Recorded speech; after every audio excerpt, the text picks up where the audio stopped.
Mr. Pitts, 5 minutes. Thank you, Mr. Chairman.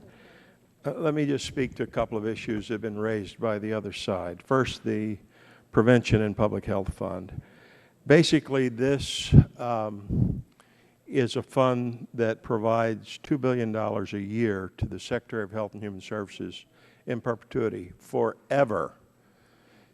And he has complete discretion over what they fund without congressional input, approval, or oversight. No one here can tell us what this funding will be used for next year, or in 5 years, or in 10 years, or 20 years, or 50 years, because the fund, lasts in perpetuity.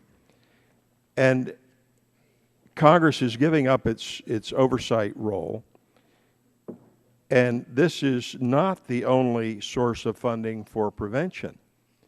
But I might mention a few things they have used this so-called prevention fund for. And I'm sure they've used some of it for good purposes. But without going through any congressional process, they have given, for instance, $7.5 million to the city of Nashville for free pet spaying and neutering. City of Boston received $1 million for urban gardening. Pitt County, North Carolina, received funds for signage to promote bike lanes. Philadelphia received money to push for higher state cigarette excise tax rates. Seattle, King County Public Health received $3 million for improving walking and biking environment.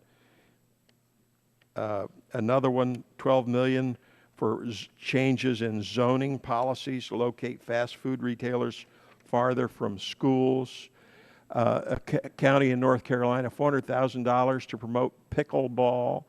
Waco, Texas got $235,000 for massage therapy, aerobics classes, kickboxing, Zumba, whatever that is, kayaking, and paddleboarding, and on and on. $16 million, Cook County, Illinois, for sugar-sweetened beverages, and the link between that and obesity. So this needs to be done with congressional oversight.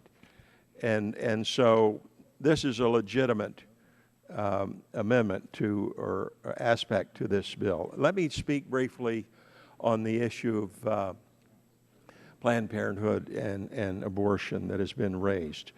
The other side talks about access for safe abortions. No abortion is safe. Abortion always results in the death of a victim, the baby. There are always two victims in an abortion. One's the baby, one's the mother. One's dead, one's wounded. Abortion is the most violent form of death known to mankind. Death by dismemberment, decapitation, poisoning. How can you defend the indefensible? What we see on these videos, if you'll take time to just look at one of them, is horrific. It's barbaric. The whistleblower says she put the scissors here and made a cut and then cut through the mouth and the face to harvest the brain. How can you defend something like that? Trafficking in human baby body parts. This is not about politics. This is about saving the lives of the unborn and keeping women from being wounded through this horrible violence. So this is very legitimate. What we're doing in this bill also is providing for redistribution of monies from the 665 Planned Parenthood clinics to over 13,000 federally qualified health centers and rural health center sites across the country. And some of you, it's interesting, one